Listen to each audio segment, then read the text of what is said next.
بسم اللہ الرحمن الرحیم۔ السلام علیکم۔ جب سے میں نے اپنی بیٹی کو باجی صفیہ کے ہاں قرآن حفظ کرنے کے لیے بھیجا تھا، تب سے سب محلے والے مجھے ایک بے وقوف ماں کہہ رہے تھے۔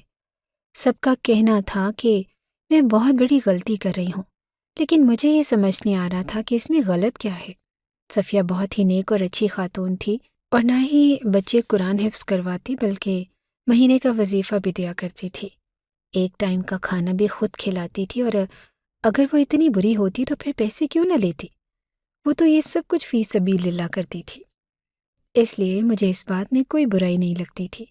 لیکن ایک دن میں نے یہ بات نوٹ کرنی شروع کی کہ میری بیٹی بالکل بھی پہلے جیسی نہیں رہی، وہ بالکل بدلتی جا رہی ہے۔ ایک دن میں نے اس کا پیچھا کیا جب وہ باتھ روم جا رہی تھی، اور جب میں نے دیکھا کہ وہ باتھ روم میں کیا کر رہی ہے تو میرے قدموں کے نیچے سے زمین نکل گئی۔ میری بیٹی اچانک سے اتنی کیسے بگڑ سکتی تھی؟ یہ سب کچھ اسے کس نے سکھایا تھا؟ کیونکہ وہ اپنے ساتھ میرا شوہر اس دنیا کا سب سے زیادہ غیر ذمہ دار آدمی تھا۔ پتہ نہیں کیوں مجھے شادی کے پہلے دن سے ہی ایسا محسوس ہوتا تھا کہ وہ شادی کرنا ہی نہیں چاہتا تھا، جیسے کسی نے اسے زبردستی شادی کے بندھن میں باندھ دیا ہو۔ وہ محبت سے کبھی بھی محبت بھری بات نہ کرتا، اور نہ ہی میری طرف کوئی خاص توجہ دیتا۔ حالانکہ وہ خود ایک خوبصورت مرد تھا، اور عام طور پر خوبصورت مردوں کو اگر خوبصورت بیوی مل جائے تو وہ خوش ہو جاتے ہیں، لیکن میرے شوہر کے چہرے پر نہ تو کبھی خوشی دیکھی، نہ ہی اسے کبھی میرے وجود کی پرواہ ہوئی۔ شادی کے کچھ ہی عرصے کے بعد یہ بات واضح ہو گئی کہ وہ کسی اور دنیا میں گم رہتا ہے۔ وقت گزرتا گیا اور اللہ نے ہمیں ایک بیٹی عطا کی۔ بیٹی کی پیدائش پر بھی اس کی طرف سے کوئی خاص خوشی کا اظہار نہیں ہوا۔ شاید وہ بیٹی کا باپ بننے کے احساس کو سمجھ ہی نہیں پایا تھا۔ میں نے اللہ اللہ کر کے بس یہی ایک اولاد پیدا کی کیونکہ مجھے احساس ہو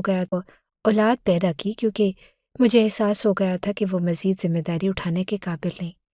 میری ساس جو ایک بہت سمجھدار خاتون تھی، بار بار میرے شوہر کو سمجھاتی رہتی، دیکھو تمہاری بیوی اچھی عورت ہے، اس کا خیال رکھو، لیکن میرے شوہر پر ان باتوں کا کوئی اثر نہ ہوتا۔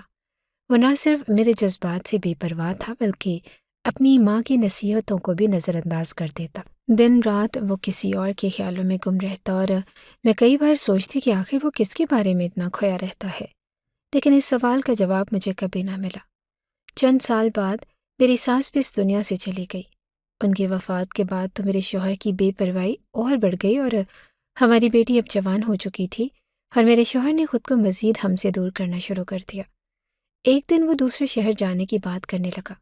اس نے کہا کہ وہ نوکری کرنی چاہتا ہے، لیکن میں جانتی تھی کہ یہ صرف ایک بہانہ ہے، وہ بس مجھ سے دور جانا چاہتا تھا۔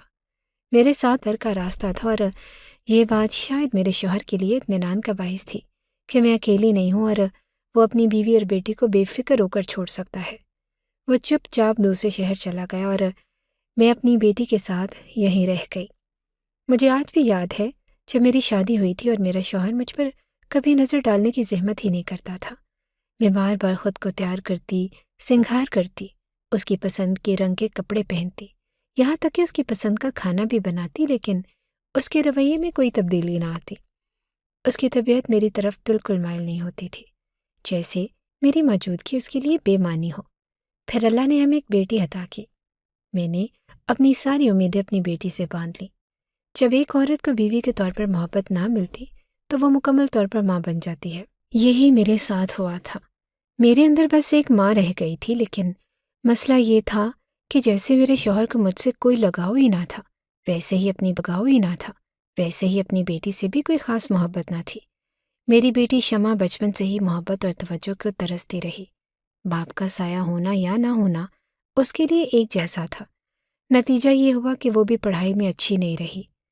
ایک دن اسکول والوں نے مجھے بلا لیا اور کہا کہ آپ کی بیٹی 3 سال سے فیل ہو رہی ہے، یہ اسکول کا ریکارڈ خراب کر رہی ہے، اور بہتر ہوگا کہ آپ اسے کسی مدرسے میں ڈال دیجیے یا دینی تعلیم کی طرف لے آئیے، کیونکہ اس کے دماغ میں یہ نصابی پڑھائی نہیں جاتی۔ یہ سن کر مجھے بھی یہی خیال آیا کہ شاید شمع کے لیے قرآن حفظ کرنا بہتر ہوگا، کم از کم دینی تعلیم حاصل کر کے وہ اپنی زندگی کے لیے کچھ بہتر کر سکتی تھی۔ لیکن اس زمانے میں مدرسوں پر بھروسہ کرنا آسان نہ تھا۔ میں نے جب اپنے دیور سے اس بات کا ذکر کیا تو اس نے فوراً اختلاف کیا اور کہا کہ ہمارے خاندان کی لڑکیاں مدرسوں میں نہیں جاتی، یہ مناسب نہیں لگتا۔ اسی دوران مجھے ایک عورت کے بارے میں پتہ چلا جو ہمارے ہی محلے میں حفظ کرواتی۔ میں نے شمع کو لے کر اس کے گھر جانے کا فیصلہ کیا۔ جب میں نے صفیہ کو دیکھا تو وہ بڑی ہی پیاری اور خوش اخلاق خاتون تھی۔ اس کی باتوں میں ایک عجیب سی کشش تھی۔ اس کا شوہر بھی بیرون ملک کام کرتا تھا اور اس کے اپنے 2 بیٹے تھے، لیکن وہ ابھی بہت چھوٹے تھے۔ میں نے صفیہ سے اپنی بیٹی کے بارے میں بات کی۔ وہ بڑے خلوص سے میری باتیں سن رہی تھی۔ جب اس نے میرے شوہر کا نام پوچھا تو اس کی آنکھوں میں ایک لمحے کے لیے حیرت نظر آئی۔ وہ بولے کہ پھر آپ اکیلی رہتی ہیں؟ میں نے جواب دیا کہ ہاں، رہنا تو پڑتا ہے، میرے شوہر کا کام ہے نا دوسرے شہر میں۔ صفیہ کے ساتھ بات کرتے ہوئے مجھے ایسے لگا جیسے برسوں بعد کسی نے میری بات سنی ہو۔ وہ نہ صرف خوش اخلاق تھی بلکہ اس کی شخصیت میں ایک عجیب سی ہمدردی تھی جو مجھے بہت سکون دے رہی تھی۔ ہوتے ہیں نا کچھ لوگ جن سے بات کر کے یوں محسوس ہوتا ہے جیسے کسی نے آپ کے دل کے زخموں پر مرہم رکھ دیا ہو۔ صفیہ بھی ایسی ہی تھی۔ اس سے بات کرتے ہوئے دل کو سکون ملتا تھا۔ وہ نہایت خوش اخلاق اور نرم دل خاتون تھی۔ ہر اس کی باتوں میں ایک خاص کشش تھی۔ میں تو اس کی شخصیت سے بے حد متاثر ہو گئی۔ صفیہ شمع سے بھی بہت محبت سے پیش آ رہی تھی، جیسے اسے برسوں سے جانتی ہو۔ اس نے شمع سے کہا کہ بیٹا، اگر پڑھائی میں دل نہیں لگتا تو کوئی بات نہیں، یہ کوئی مسئلہ نہیں ہے۔ میں تمہیں بہت اچھے طریقے سے قرآن حفظ کرواؤں گی اور دیکھنا تمہیں اس میں مزہ بھی آئے گا۔ اس کے لہجے میں اتنی شفقت تھی کہ میری بیٹی بھی خاموشی سے اس کی بات سنتی رہی۔ پھر صفیہ نے کہا کہ قرآن کی تعلیم تو سب سے افضل تعلیم ہے اور یہ تمہارے لیے دنیا اور آخرت دونوں میں فائدہ مند ہوگی۔ اس نے مزید بتایا کہ وہ بچوں کو مہینے کا ایک چھوٹا سا وظیفہ بھی دیتی ہے تاکہ ان کا دل لگا رہے، اور دوپہر کا کھانا بھی وہ اپنے گھر پر ہی کھلاتی ہے۔ صفیہ نے کہا کہ اگر دوپہر کا کھانا نہ کھانا چاہو تو کوئی مسئلہ نہیں، لیکن بچوں کو اکثر آپ کا گھر تو ماشاءاللہ بہت صاف ستھرا ہے اور آپ جیسی خاتون یقیناً اچھا کھانا ہی بناتی ہوں گی۔ یہ تو بہت اچھی بات ہے کہ آپ وظیفہ بھی دیتی ہیں اور کھانے کا بھی خیال رکھتی ہیں۔ مجھے تو بے حد خوشی ہوگی کہ شمع آپ کے پاس پڑے۔ صفیہ مسکرا کر بولی، یہ سب میں اللہ کی رضا کے لیے کرتی ہوں اور بچوں کو خوش رکھنا اور انہیں اچھی تعلیم دینا میرا مقصد ہے۔ اسی لیے میں مہینے کا وظیفہ بھی دیتی ہوں تاکہ وہ دل لگا کر پڑھیں۔ پھر وہ ہنستے ہوئے کہنے لگی کہ دیکھیں، اللہ نے بھی تو انسان کے ساتھ لین دین کا معاملہ رکھا ہے۔ اچھے عمل کرو گے تو جنت ملے گی، ہر برے عمل کرو گے تو دوزخ۔ تو یہ لین دین کا معاملہ دنیا میں بھی چلتا رہتا ہے۔ لالچ تو ہر انسان کے دل میں ہوتا ہے اور اسی لالچ میں وہ اچھے کام کر لیتا ہے۔ میں نے کہا کہ یہ بات تو آپ کی بالکل ٹھیک ہے۔ انسان اچھے کام کرتا ہے اور اس نیت سے ہی کرتا ہے کہ اسے اچھا صلہ ملے۔ صفیہ کی یہ باتیں میرے دل کو بہت اچھی لگی۔ مجھے لگا کہ میں نے اپنی بیٹی، انسان اچھے کام کرتا ہے اور اس نیت سے ہی کرتا ہے کہ اسے اچھا صلہ ملے۔ صفیہ کی یہ باتیں میرے دل کو بہت اچھی لگی۔ مجھے لگا کہ میں نے اپنی بیٹی کے لیے واقعی ایک اچھی استاد ڈھونڈ لی ہے۔ آخر کار میں نے فیصلہ کر لیا کہ شمع کو اگلے ہی دن سے صفیہ کے پاس بھیجنا شروع کر دوں گی۔ صفیہ نے بھی کہا کہ اللہ کا نام لے کر کل سے شروع کرتے ہیں۔ جب میں نے شمع سے پوچھا کہ کیا اسے صفیہ اچھی لگی تو اس نے فوراً جواب دیا، بہت اچھی لگی اماں، وہ واقعی بہت اچھی ٹیچر ہے اور میں ان کے پاس ضرور پڑھوں گی۔ میں سوچنے لگی کہ میری بیٹی واقعی صفیہ کی باتوں سے متاثر ہو گئی ہے یا شاید وہ اسکول کی سخت پڑھائی سے جان چھڑوانا چاہتی ہے۔ لیکن جو بھی تھا، میرے لیے دونوں صورتیں اچھی تھیں۔ اگر شمع کو اسکول کی پڑھائی پسند نہ تھی تو کم از کم وہ قرآن حفظ کرنا شروع کر دے گی۔ لوگ بھی یہی کہیں گے کہ میں نے اپنی بیٹی کو اچھی تعلیم دلوائی ہے اور اس کے لیے ایک بہتر راستہ چنا۔ شمع کو صفیہ کے پاس بھیجنے کا فیصلہ کا باعث بن گیا۔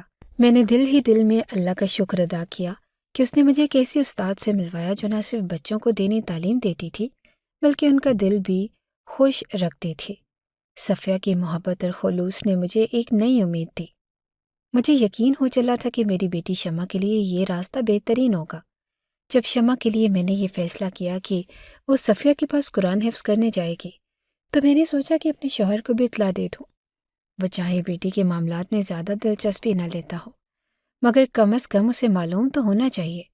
میں نے اسے فون کیا اور بتایا کہ شمع کو اسکول سے نکال دیا گیا ہے کیونکہ وہ 3 سال سے فیل ہو رہی تھی۔ اب میں نے اسے قرآن حفظ کروانے کے لیے ایک محلے کی عورت کے پاس بھیجنا شروع کر دیا ہے۔ میرے شوہر نے میری بات کو زیادہ غور سے نہ سنا اور وہ ہمیشہ کی طرح مصروف سا لگ رہا تھا۔ اور بس اتنا کہہ دیا، ٹھیک ہے، جو مناسب لگے وہی کرو۔ یہ کہہ کر اس نے بات ختم کر دی۔ مجھے اس کے رویے کی عادت ہو چکی تھی۔ وہ ہمیشہ میرے اور شمع کے معاملات کو غیر اہم سمجھتا تھا۔ میں نے دل ہی دل میں سوچا کہ اس سے کچھ کہنے یا مشورہ لینے کا کوئی فائدہ نہیں۔ جب میں نے اپنی دیورانی کو یہ بات بتائی کہ شمع کو قرآن پڑھانے کے لیے صفیہ کے پاس بھیج رہی ہوں، تو اس نے فوراً اعتراض کیا، کہنے لگی کہ کہاں بھیج رہی ہو بیٹی کو؟ میں نے جواب دیا کہ صفیہ نام کی عورت ہے نا، جو بچوں کو مفت میں قرآن حفظ کرواتی ہے۔ دیورانی نے ماتھے پر بل ڈالتے ہوئے کہا کہ اس کے پاس تو مت بھیجنا، وہ اچھی خاتون نہیں ہے۔ یہ سن کر میں حیران رہ گئی۔ میں نے پوچھا کہ کیوں؟ وہ کیوں اچھی نہیں ہے؟ وہ تو بچوں کو مفت میں قرآن پڑھاتی ہے، اچھے ماحول میں پردے کے ساتھ، اس میں کیا برائی ہے؟ میری دیورانی نے عجیب سے انداز میں کہا کہ بس میں نے سنا ہے کہ وہ اچھی عورت نہیں ہے، تمہیں مشورہ دے رہی ہوں نہ بھیجو۔ میں نے اس کی بات کو نظر انداز کرتے ہوئے کہا کہ یار، ایک عورت بچوں کو مفت میں قرآن پڑھا رہی ہے پردے کے ساتھ، اور تم وہ اچھی نہیں ہے۔ لوگوں کو تو بس بات کرنے کا موقع چاہیے۔ وہ عورت پردہ دار ہے اور اچھا کھانا کھلاتی ہے، بچوں کے ساتھ پیار سے پیش آتی ہے، مجھے تو اس میں کوئی برائی نظر نہیں آتی۔ دیورانی نے کچھ دیر چپ رہ کر کہا کہ پھر بھی میں تمہیں کہتی ہوں کہ اپنی بیٹی کو وہاں نہ بھیجو، لیکن میں نے صاف کہہ دیا، اب تو میں نے ہاں کر دی ہے۔ اور جب میری بیٹی اسکول کی پڑھائی میں ناکام ہو رہی تھی، کوئی ٹیوشن پڑھانے والا نہیں تھا، تب تم نے میری مدد کیوں نہ کی؟ تم تو خود پڑھی لکھی ہو، تم نے میری بیٹی کو تھوڑا سا پڑھا دیا ہوتا تو شاید وہ اسکول میں کامیاب ہو جاتی۔ اب مجھے مشورے مت دو۔ میری یہ بات سن کر دیورانی خاموش ہو گئی، کیونکہ یہ بالکل سچ تھا۔ میں نے پہلے بھی کئی بار اسے کہا کہ وہ شمع کو پڑھا دے، کیونکہ میں تو خود ان پڑھ تھی اور اپنی بیٹی کو پڑھانے کے قابل نہ تھی، لیکن ہر بار اس نے یہی کہا کہ اس کے پاس وقت نہیں ہے۔ اب جب میں نے خود کوئی فیصلہ کیا تو اسے اعتراض کا کوئی حق نہ تھا۔ دیورانی کے علاوہ کچھ اور عورتوں نے بھی مجھے یہی کہا کو نہ بھیجو۔ ان کے مطابق وہ اچھی خاتون نہیں تھی، لیکن میں نے ان کی باتوں کو زیادہ اہمیت نہ دی، اور میں خود صفیہ سے مل چکی تھی۔ مجھے اس کی شخصیت میں کوئی بھی برائی نظر نہ آئی۔ لوگ تو ہمیشہ باتیں کرتے ہیں، لیکن میں نے طے کر لیا تھا کہ اپنی بیٹی کو وہاں بھیجوں گی۔ 3-4 دن ہو گئے تھے کہ شمع صفیہ کے پاس جا رہی تھی، اور ایک دن وہ گھر آ کر خوشی خوشی بتانے لگی، امی، آج صفیہ نے ہمارے لیے بریانی بنائی تھی، اور ایک دن قورمہ بنایا تھا، میٹھے میں ہمیں حلوہ بھی کھلایا۔ شمع بہت خوش تھی۔ اس نے مزید کہا کہ امی، وہ ہمیں پھل فروٹ بھی دیتی ہے۔ یہ سن کر میرا دل خوش ہو گیا۔ صفیہ بچوں کو صرف کھانا ہی نہ کھلاتی بلکہ صاف ستھرا اور معیاری کھانا دیتی تھی۔ اگر وہ صرف دال روٹی بھی دیتی تو میرے لیے کافی تھا، لیکن صفیہ نہایت اہتمام سے اچھے کھانے تیار کرتی تھی جو بچوں کے دلوں کو خوش کر دیتے۔ میرے شوہر کا دوسرے شہر میں کام تھا اور وہ اتنے ہی پیسے بھیجتا تھا کہ بس گھر میری ضروریات کا کبھی خیال نہیں رکھا، اور میں نے کبھی نئے کپڑوں یا دیگر خواہشات کا مطالبہ ہی نہ کیا، کیونکہ میں جانتی تھی کہ اس کا دل میرے لیے نرم نہیں تھا۔ لیکن جب میں نے دیکھا کہ میری بیٹی وہاں جا کر اچھا کھانا کھا رہی ہے تو میرے دل کو اطمینان ہوا۔ شمع کا صفیہ کے پاس جانا میرے لیے ایک امید کی کرن بن گیا۔ مجھے لگا کہ میری بیٹی کو نہ صرف دینی تعلیم مل رہی ہے بلکہ وہ وہاں خوش بھی رہتی ہے۔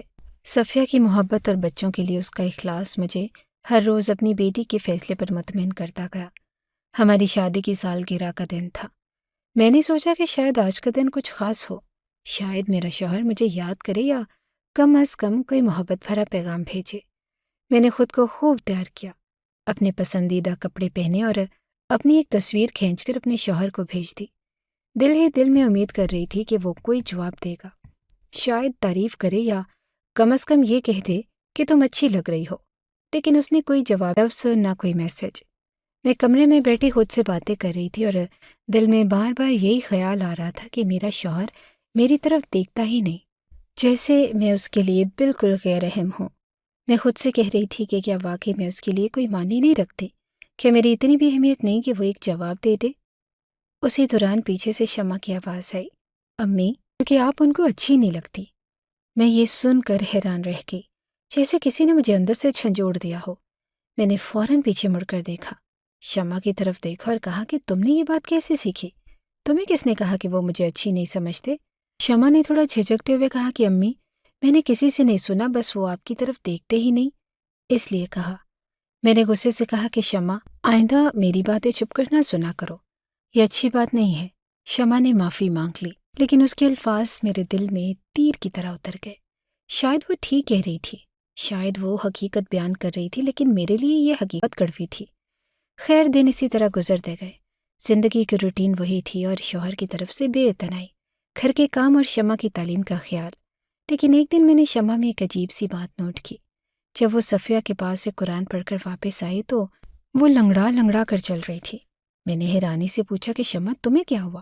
تم ایسے کیوں چل رہی ہو؟ اس نے کہا کہ امی، راستے میں میرا پاؤں مڑ گیا تھا۔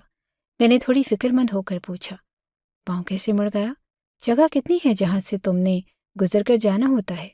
ایک گلی کا فاصلہ ہے، اس میں بھی تم دیکھ کر نہیں چل سکتی ہو۔ شمع نے معصومیت سے کہا کہ امی، پتہ نہیں کیسے ہو گیا، لیکن اتنا بھی زیادہ نہیں لگا، میں ٹھیک ہوں۔ میں نے کہا اچھا، اب کیا چھٹی کرو گی؟ تو اس نے فوراً کہا نہیں، ٹیچر نے کہا ہے کہ چھٹی نہیں کرنی۔ میں نے کہا پھر کیسے جاؤ گی؟ شمع نے جواب دیا کہ امی، اتنا بھی نہیں لگا کہ نہ جا سکوں، آہستہ آہستہ چل کر چلی جاؤں گی۔ خیر، میں نے اسے دوائی دی اور کہا کہ ٹانگ، لیکن اس نے ضد کی کہ اسے زیادہ درد نہیں ہے اور وہ خود ہی ٹھیک ہو جائے گی۔ یہ بات یہاں ختم نہیں ہوئی۔ ایک ہفتہ گزر گیا، لیکن شمع ابھی بھی اسی طرح لنگڑا کر چل رہی تھی۔ میں نے دوبارہ اس سے پوچھا کہ شمع، تمہارے پاؤں میں ابھی بھی درد ہے؟ اس نے کہا کہ امی، تھوڑا بہت ہے، لیکن میں برداشت کر لوں گی۔ اب میں نے سوچا کہ اسے ڈاکٹر کے پاس لے جانا چاہیے، شاید کوئی اندرونی چوٹ ہو۔ لیکن جب میں نے اس سے کہا کہ چلو ڈاکٹر کے پاس چلتے ہیں تو اس نے فوراً شور مچانا شروع کر دیا، امی میں نے تو نہیں جانا۔ میں حیران رہ گئی۔ ہمارے محلے کا ڈاکٹر بہت اچھا تھا اور وہ کبھی کسی کو زبردستی انجیکشن نہیں لگاتا تھا، ہمیشہ دوائی دیتا تھا اور بچے بھی اس کے پاس خوشی خوشی جاتے تھے۔ لیکن شمع کا یہ رویہ عجیب تھا، اس نے پہلے کبھی ڈاکٹر کے پاس جانے سے انکار نہیں کیا تھا۔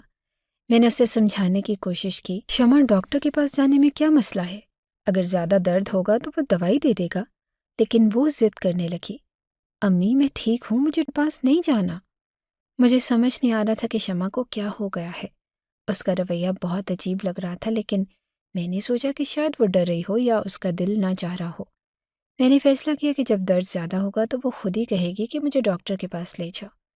اس دوران میرے اپنے کاموں کی مصروفیت بھی بڑھ گئی تھی۔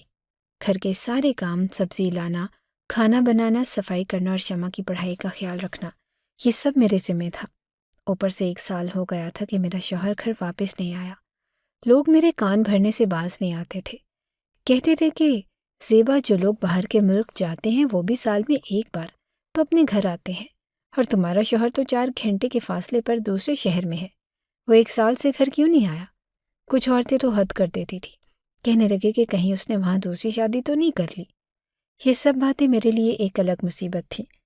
میرا دماغ ہمیشہ ان خیالات میں الجھا رہتا، ایک طرف شوہر کی بے اعتنائی، دوسری طرف شمع کا عجیب رویہ، اور اوپر سے یہ افواہیں۔ زندگی میں سکون کا ایک لمحہ بھی میسر نہ تھا۔ ایک دن میں نے دیکھا کہ میری بیٹی شمع اپنے کمرے میں کچھ عجیب سی حرکتیں کر رہی ہے۔ وہ اپنے ہاتھ میں کچھ چھپا رہی تھی اور نظر بچا کر تیزی سے اپنی چیز کو تکیے کے نیچے رکھ دیا۔ میں نے فوراً پوچھا کہ شمع، تمہارے ہاتھ میں کیا ہے؟ وہ چونک گئی اور کہنے لگی کہ کچھ بھی نہیں امی۔ میں نے کہا کہ مجھے دکھاؤ، کیا چھپا رہی ہو؟ لیکن اس نے جھجکتے ہوئے کہا کہ امی کچھ بھی نہیں ہے۔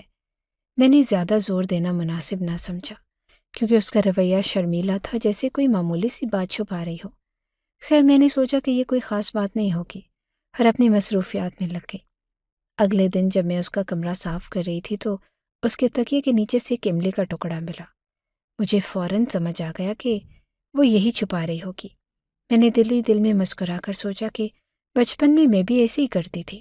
اس عمر میں لڑکیوں کو کھٹی میٹھی چیزوں کا ہوتا ہے اور وہ انہیں چھپا کر کھانے میں خاص مزہ محسوس کرتی ہیں۔ میں نے شمع سے اس بارے میں کچھ نہ کہا، سوچا بچی ہے، یہ سب بالکل نارمل ہے۔ میں نے خود بھی تو یہی سب کیا تھا۔ جب میں اس کی عمر کی تھی تو ہم بھی املی، چورن اور ایسی چیزیں چھپ چھپ کر کھایا کرتے تھے، اور اس وقت ہمیں بھی یہی لگتا تھا کہ کوئی بڑی راز کی بات ہے۔ خیر، یہ سب تو زندگی کے چھوٹے چھوٹے قصے تھے۔ اصل بات تب شروع ہوئی جب ایک دن میرا شوہر اچانک گھر آ گیا۔ میں نے جب اسے دروازے پر دیکھا تو حیران بھی ہوئی اور خوش بھی۔ دل میں ایک امید جاگی کہ شاید وہ مجھے سرپرائز دینے آیا ہے، یا شاید ہمیں وقت دینے، لیکن اس کے چہرے پر نہ تو خوشی تھی اور نہ کوئی حیرانی۔ میں نے مسکراتے ہوئے کہا کہ آپ آ گئے، یہ تو بڑی خوشی کی بات ہے۔ لیکن اس نے بہت عام سے لہجے میں کہا کہ بس ایک رات کے لیے آیا ہوں، کچھ ضروری کاغذات لینے تھے اسی لیے آنا پڑا۔ میری خوشی پل بھر میں مان پڑ گئی۔ میں نے پوچھا کہ اگر کاغذات ہی لیے بتا دیتے میں کسی کے ہاتھ بھجوا دیتی، آپ کو اتنی زحمت کرنے کی کیا ضرورت تھی؟ وہ بیزاری سے کہنے لگا کہ نہیں، بس خود ہی لے آنا بہتر لگا۔ پھر وہ سیدھا اپنے کمرے میں چلا گیا اور کاغذات تلاش کرنے لگا۔ میں نے اس سے کچھ کہنے کی کوشش کی لیکن وہ بالکل خاموش رہا، جیسے میری بات سنی نہ رہا ہو۔ شام کو آیا تھا اور اگلے دن صبح ہوتے ہی واپس جانے کی تیاری کرنے لگا۔ میں نے جلدی جلدی ناشتہ تیار کیا اور اس کے کمرے میں لے کر آ گئی، لیکن جب وہاں پہنچی تو وہ جا چکا تھا۔ اس کے جانے کا پتہ تب چلا جب اس کا فون آیا اور کہنے لگا کہ میں تو راستے میں ہوں اور واپس جا رہا ہوں۔ یہ سن کر میرا دل جیسے پھٹنے لگا، آنکھوں میں آنسو بھر آئے، لیکن میں نے اسے روکا نہیں، فون پر بھی کچھ نہیں کہا، بس چپ چاپ کال کاٹ دی اور بیٹھ کر رونے لگی۔ میں خود سے کہنے لگی کہ آخر میں نے ایسا کیا کیا ہے جو اس کا دل مجھ سے اتنا دور ہو گیا؟ کیا میری محبت میں کوئی کمی رہ گئی تھی؟ یا میں نے کبھی ایسا کچھ کیا جو اسے بگا ہو؟ شادی کو اتنے سال گزر گئے اور ہماری اولاد تک جوان ہو گئی، لیکن اس شخص نے مجھے محبت کا ایک لفظ بھی نہ دیا، ایک لمحے کے لیے بھی یہ احساس نہ دلایا کہ میں اس کی زندگی میں کوئی معنی نہیں رکھتی۔ میں نے ہمیشہ اس کے ساتھ وفاداری نبھائی، اس کی ہر بات مانی اور اس کے ہر فیصلے کو قبول کیا، اپنی خواہشات کو پس پش ڈال کر اس کی زندگی کو آسان بنانے کی کوشش کی۔ لیکن اس نے کیا کیا؟ نہ محبت دی، نہ عزت۔ میرے دل میں ایک سوال اٹھا جو مجھے اندر سکھا رہا تھا، آخر یہ آدمی ایسا کیوں ہے؟ شادی کے اتنے سال گزر جانے کے بعد بھی وہ مجھ سے اتنا دور کیوں ہے؟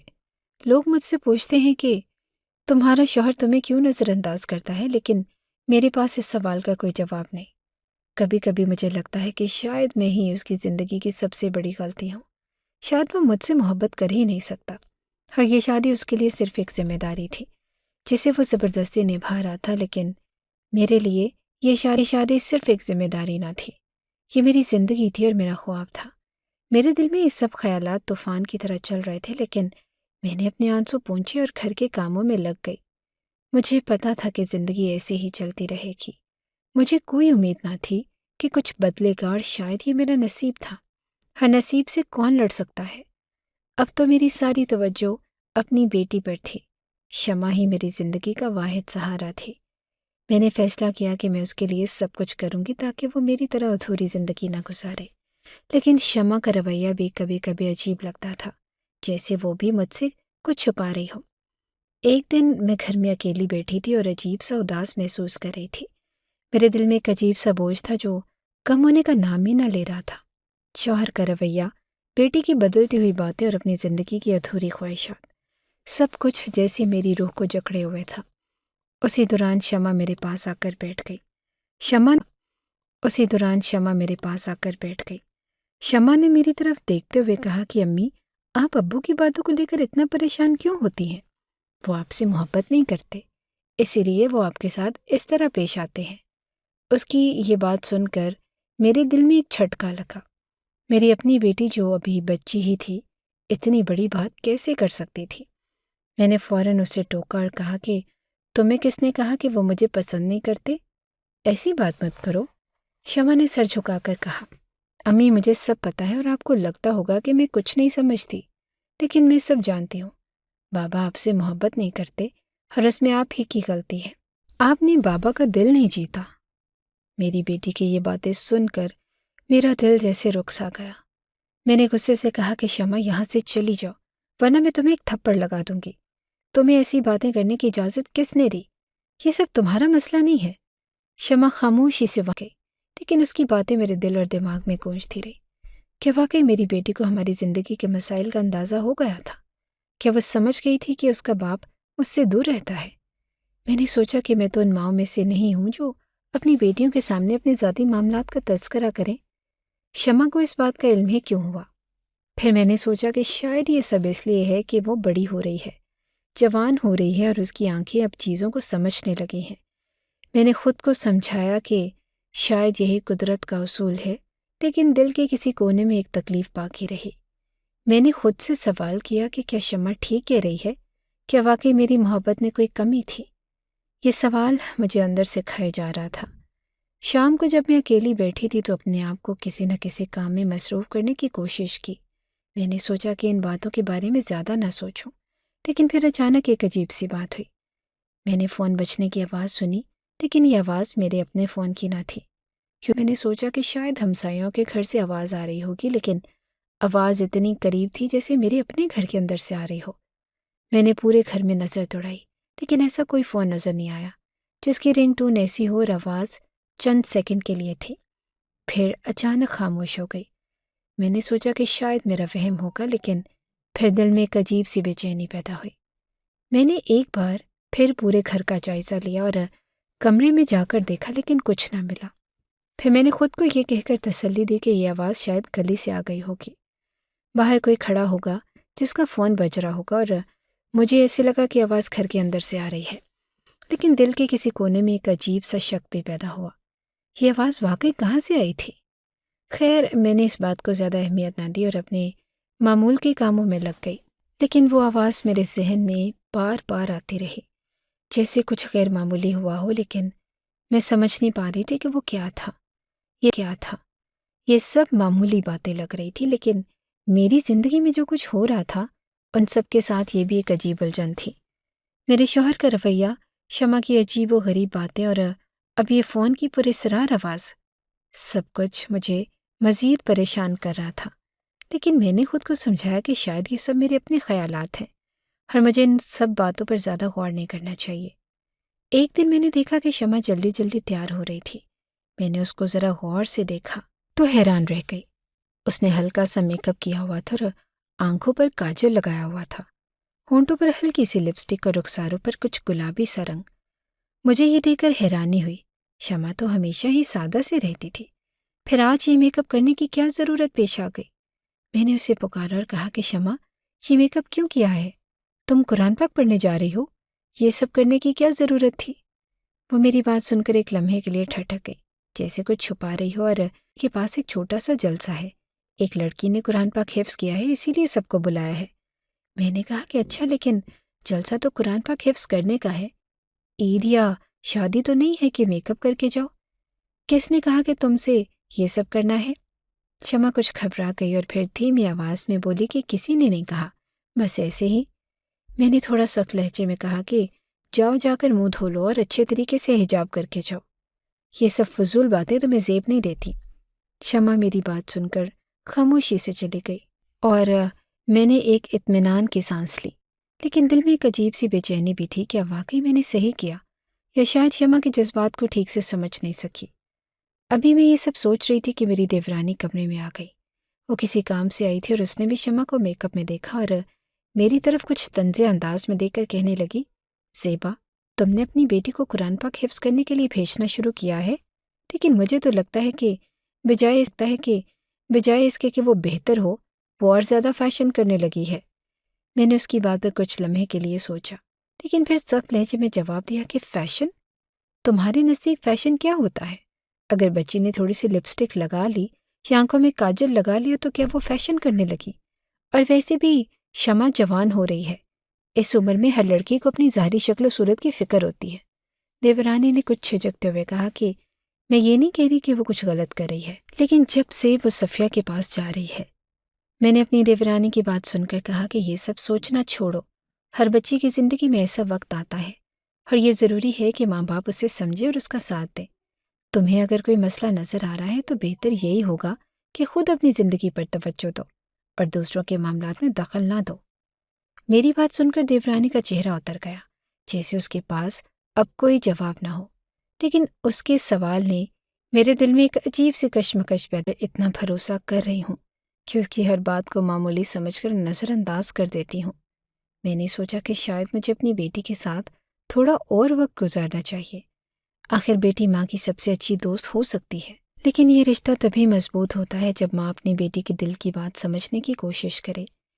اسی شام میں نے شمع کو اپنے پاس بلایا اور نرمی سے کہا کہ بیٹا، تم جوان ہو رہی ہو اور میں سمجھتی ہوں کہ تمہیں نئے نئے شوق ہو رہے ہیں، یہ عمر ایسی ہوتی ہے، لیکن دیکھو اپنی عزت اور وقار کو ہمیشہ اپنی ترجیح بنانا۔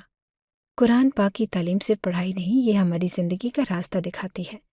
شمع نے میری بات غور سے سنی اور کہا کہ امی، میں آپ کی بات سمجھتی ہوں، میں نے میک اپ صرف اس لیے کیا تھا کیونکہ آج جلسہ تھا اور سب لوگ تیار ہو کر آ رہے تھے، لیکن اگر آپ کو یہ بات پسند نہیں تو آئندہ میں دھیان رکھوں گی۔ اس کی بات سن کر میرا دل کچھ ہلکا ہوا، لیکن میں نے اس سے وعدہ کیا کہ میں اسے کبھی تنہا محسوس نہیں ہونے دوں گی۔ اسی رات میں نے فیصلہ کیا کہ اگلے دن شمع کو باہر لے کر جاؤں گی۔ اگلے دن میں نے شمع کو بتایا کہ ہم دونوں بازار جائیں گے اور کچھ دیر باہر گھومیں گے۔ وہ خوش ہو گئی۔ بازار میں نے اس کے لیے کچھ اچھے کپڑے خریدے اور اس کے پسندیدہ کھانے بھی کھائے۔ اس نے مجھ سے کہا کہ امی آج کا دن بہت اچھا گزرا، کاش ہم روز ایسے وقت گزار سکیں۔ میں نے اسے پیار سے کہا کہ بیٹا، میں تمہاری ماں ہوں لیکن میں تمہاری دوست بھی ہوں۔ کبھی کوئی غلط بات چھپانے کی ضرورت محسوس نہ کرنا۔ اگر کوئی چیز تمہیں پریشان کرے یا خوشی دے تو مجھے ضرور بتانا۔ اس وقت شمع نے مسکرا کر میرا ہاتھ پکڑا اور میں نے محسوس کیا کہ شاید میری بیٹی اب میرے قریب ہو رہی ہے، لیکن دل کے کسی گوشے میں اب بھی یہی سوال باقی تھا کہ صفیہ کے پاس جانے کے بعد شمع میں جو تبدیلیاں آئی ہیں وہ کیا واقعی محض جوانی کا اثر ہے یا پھر کچھ اور؟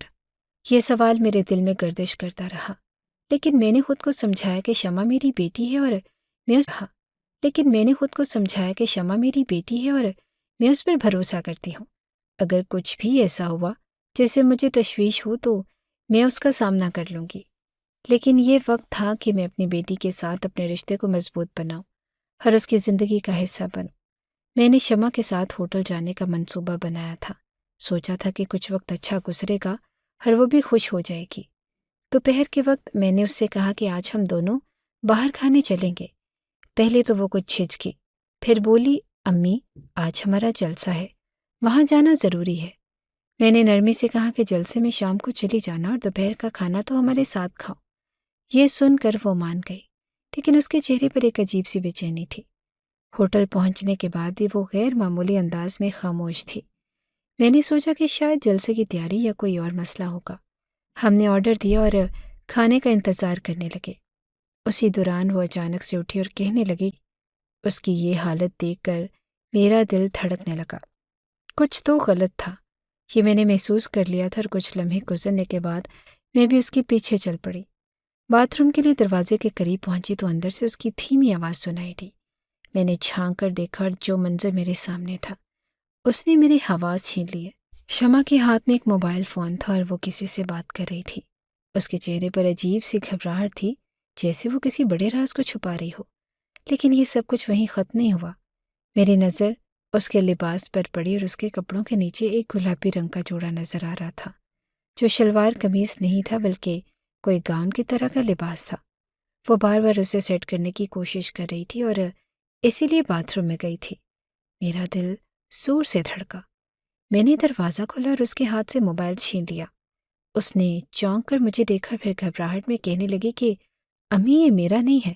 میں نے فون کان سے لگایا، یہ میرا نہیں ہے۔ میں نے فون کان سے لگایا تو دوسری طرف سے ایک مرد کی آواز آئی، کب مل رہی ہو؟ یہ سنتے ہی میرے قدموں تلے سے زمین نکل گئی۔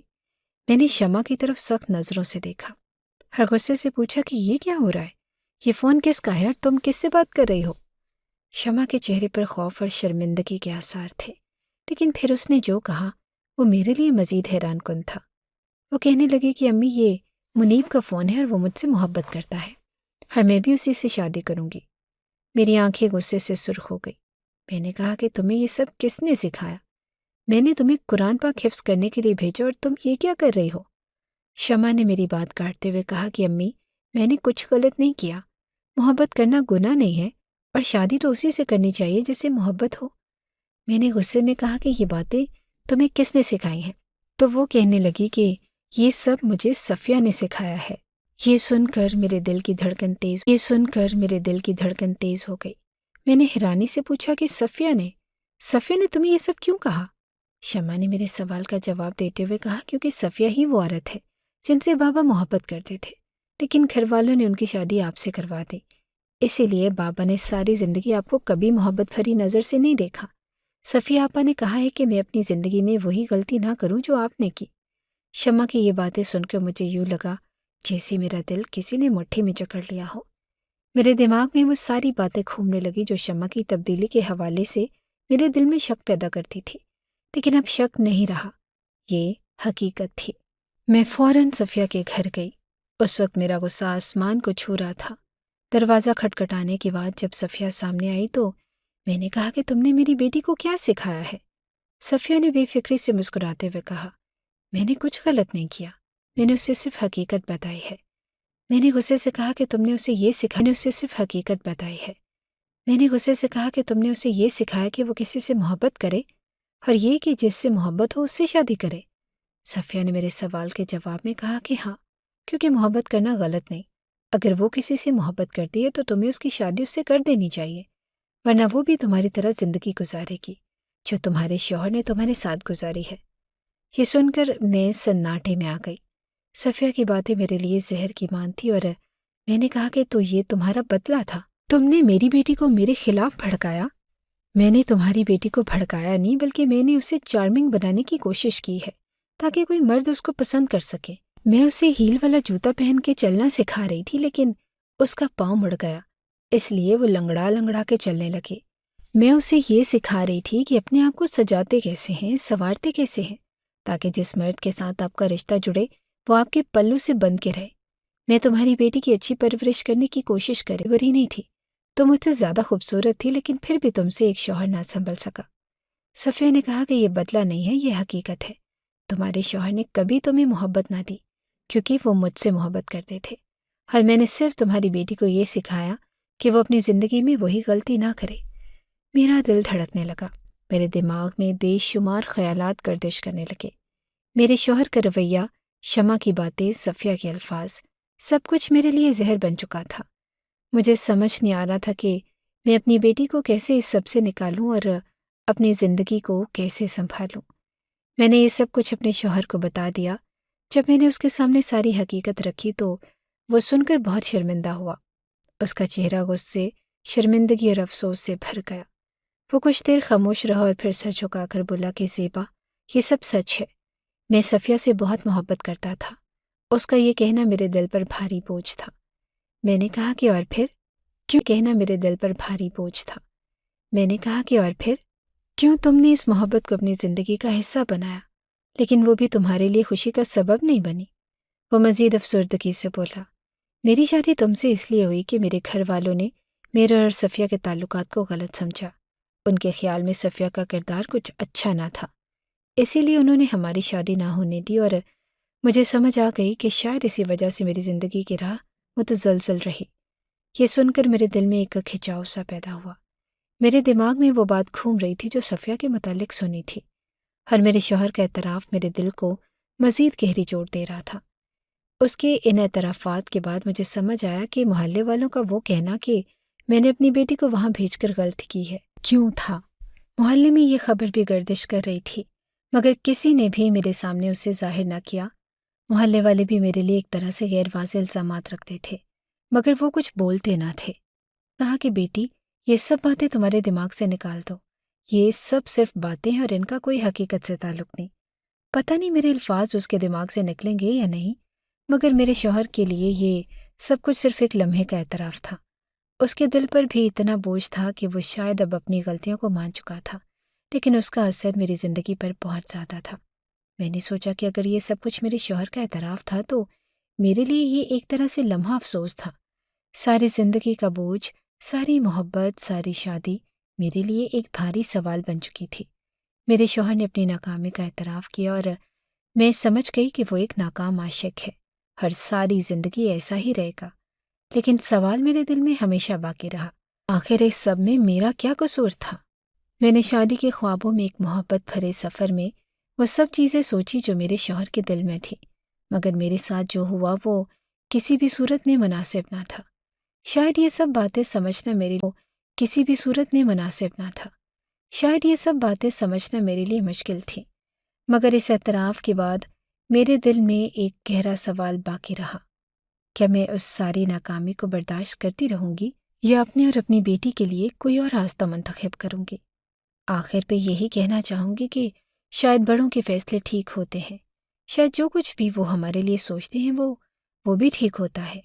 زندگی ہے اور سب کچھ چلتا ہے، لیکن کچھ فیصلے، کچھ باتیں، کچھ حرکتیں انسان کو بہت دور تک لے جاتی ہیں، انسان کی زندگی کو عجیب سے دو راہیں پر کھڑا کر دیتی ہیں۔ میرے شوہر کے ٹوٹے ہوئے دل نے ہمارے رشتے کو کبھی جڑنے نہ دیا، اور اب میری بیٹی کے دماغ میں بھی اس عورت نے عجیب و غریب باتیں بھر دی تھی۔